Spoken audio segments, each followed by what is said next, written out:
সন্তানদেরকে রাস্তায় গুলি করবে, হত্যা করবে, আর আপনারা ঘরে থাকবেন, এটা হতে পারে না। আপনারা আসেন, আমরা আমাদের সাথে আছি ইনশাআল্লাহ। আবু সাঈদের হাতে কোনো অস্ত্র নেই, ওর হাতে কোনো লাঠি নেই, ও একটা মেধাবী ছাত্র, ওর কোনো সন্ত্রাসীর কোনো তালিকা ওর নামে নেই। সেখানে ঠান্ডা মাথায় ওর বুকের ভিতরে একটা নয় কয়েকটা গুলি করে পাখির মতো লুকিয়ে ফেলে হয়েছে, আর সেটা আমরা বসে বসে দেখব, আর সেটা আমরা সহ্য করব? এটা হতে পারে না, হতে দেওয়া যায় না। এর প্রতিবাদে রাস্তায় নামতে হবে। খুনিদের বিচার বাংলার জমিনে করতেই হবে। শুধু তাই না, তাদের বক্তব্যের কারণে আজকে এই হত্যাযজ্ঞ বাংলাদেশে ঘটেছে। আপনারাই আপনাদের সন্ত্রাসীদেরকে উস্কিয়ে দিয়ে আমার নিরীহ ছাত্রদের উপরে, ছাত্রীদের উপরে গুলি করে, রান্না চালিয়ে, তাণ্ডব চালিয়ে বাংলার ইতিহাসকে কলঙ্কিত করেছে। আমরা এই দেশের মাটিতে জন্মগ্রহণ করেছি, আমরা এই দেশের সন্তান, আমরা এ দেশেই থাকব। সন্ত্রাসীদেরকে বাংলার জমিন থেকে উৎখাত করে ছাড়বো ইনশাআল্লাহ।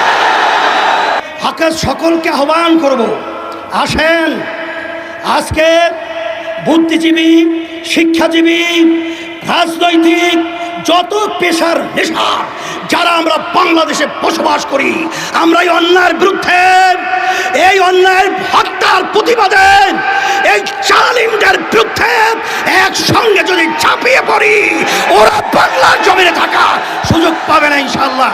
এই আহ্বান আমি সকলকে করছি, আসেন।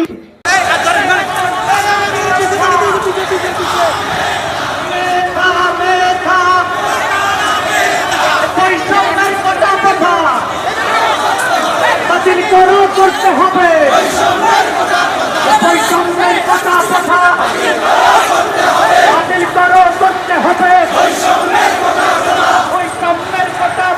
বাতিল করো, করতে হবে। নারায়ে তাকবীর, আল্লাহু আকবার। খুনিদের আস্তানা ভেঙে দাও, ঘুরিয়ে দাও, খুনিদের আস্তানা ভেঙে দাও, ঘুরিয়ে দাও, ভেঙে দাও, ঘুরিয়ে দাও।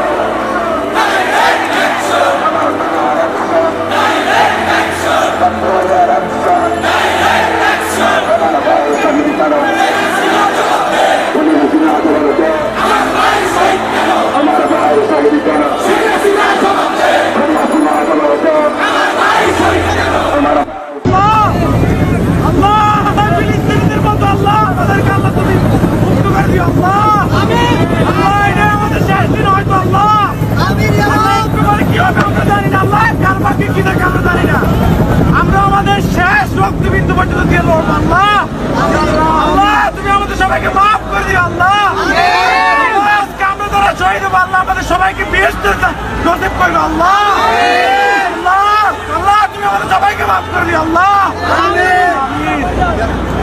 জয় আমাদের হবে ইনশাআল্লাহ।